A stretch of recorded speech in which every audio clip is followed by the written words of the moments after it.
Welcome back, everybody, to our studies in AQA A-Level History. We are moving on to looking at topic number 2 in our studies of the British Empire. Topic 2 concerns itself with the British Empire between around 1890 to 1914, sometimes titled Imperial Consolidation and Liberal Rule. This lesson specifically is going to cover the first part of the specification, looking at chapter number 2, looking at the consolidation and expansion of the British Empire in Africa. So, essentially, we're going to be exploring the ways in which the British Empire would expand and extend its influence over the continent of Africa between 1890, which is sort of the end of our last area of study, all the way up to the beginning of the First World War in 1914. And I want to begin by just thinking about British African policy during this time. So we see that British colonial policy, as it pertains to the continent of Africa, had become far more consolidated between this time, between the period of 1890 to 1914. There was a swing to the east and a scramble for Africa, which had begun at the end of our previous period of study. So we know why the scramble for Africa seems to take place. There is less of an interest in the Americas, with of course the US declaring independence in the 1700s, and then there being less and less interest in Latin America, in Canada, and all these different parts, and so there is more of a shift in everybody's attention, not just the British Empire, but everybody's attention towards the East, towards Africa. And Africa is seen as uncharted territory. Rare minerals and diamonds and gold and all of these different kinds of materials are discovered in Africa. And so it increases the interest of European imperialisms towards the continent of Africa. And we know this from our the end of our previous period of study. We have the Berlin and the Brussels conferences that contributes to the sort of agreement to carve up the continent of Africa among European powers. And this was a period that we see a considerable amount of territorial expansion and territorial consolidation.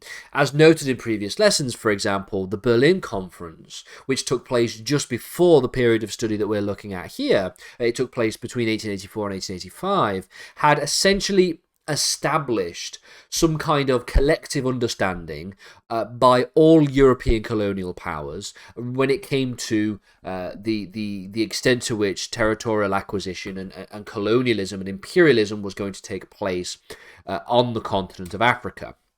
The Berlin Conference essentially collectively led to agreements on who's going to get what among the continent of Africa.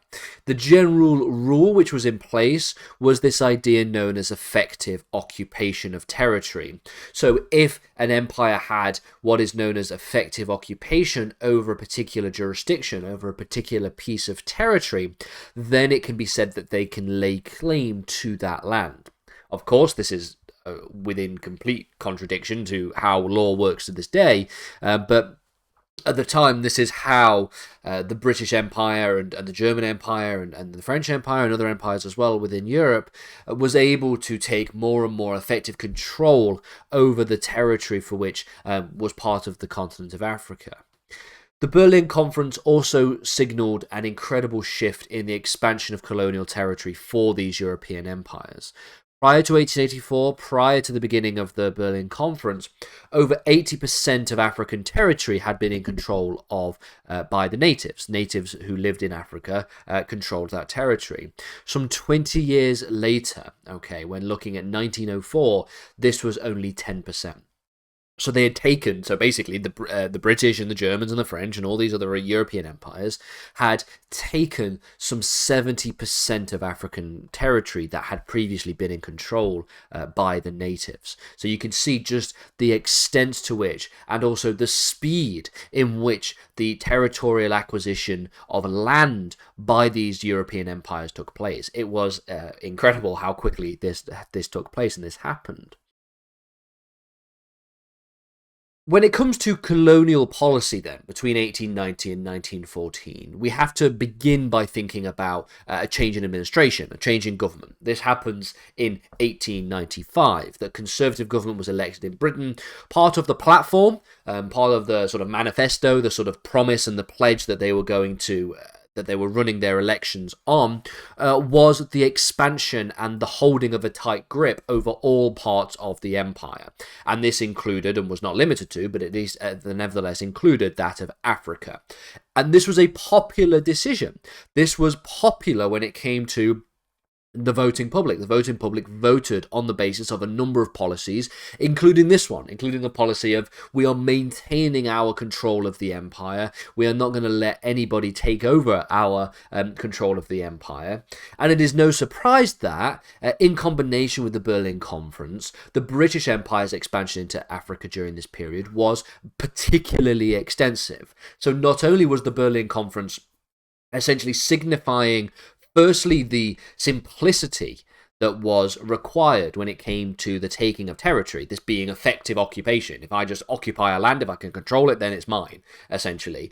But it also solidified the collective understanding that different parts of Africa were going to be under the control of different parts of European empires.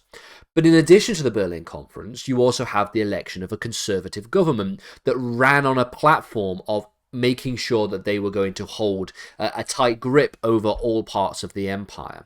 And this included Africa, as you can imagine. And so from this perspective, we can conclude that colonial expansion during this period was particularly extensive. The main evidence of effective occupation that the British Empire opted for was control of territories through the use of their chartered companies. So when thinking about how the British Empire was going to try and show, hey, we have effective occupation of this part of territory, it's therefore ours, they would use chartered companies, such as companies in Rhodesia in 1895, in Zanzibar in 1890, as well as in Uganda in 1888, all of which are examples of this idea of effective occupation of territory. Now, it should be noted here that the Uganda example dates to prior to the chapter that we're talking about now. It should be noted that the chapters that are delineated by AQA as part of their specification. This is not how the chapters were delineated actually in history. So you could use examples like Uganda for arguments that you would make in an essay question or an extract question that relates to this particular chapter, because what this is evidence of the British Empire's decisions to utilise chartered companies to try and show effective occupation of territory. And that was something that was agreed upon, at least the effective occupation part of that, was agreed upon in the Berlin Conference. The Berlin Conference taking place between 1884 and 1885. So the main methods by which we see this expansion was through a combination of tactics. Firstly, they would use treaties to try and come to agreements upon the control of certain areas of territory. You have your bog standard examples of aggression, actually going in and fighting with natives in order to take over parts of land and territory.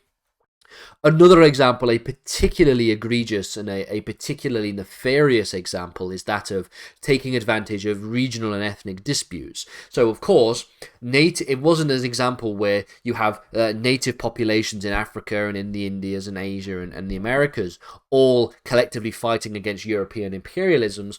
Often it was the case that you have smaller tribes, smaller groups, smaller towns and villages that would fight with each other. And so these kinds of regional and ethnic disputes meant that the empires that wanted all of this territory could take advantage of that. They could fund and they could channel weapons to one side or another. They could find people who would be loyal to their cause and fund and provide weaponry to them, or they could get involved and start to sort of stir up ethnic disputes in order to get them to fight each other, making effective occupation easier to achieve.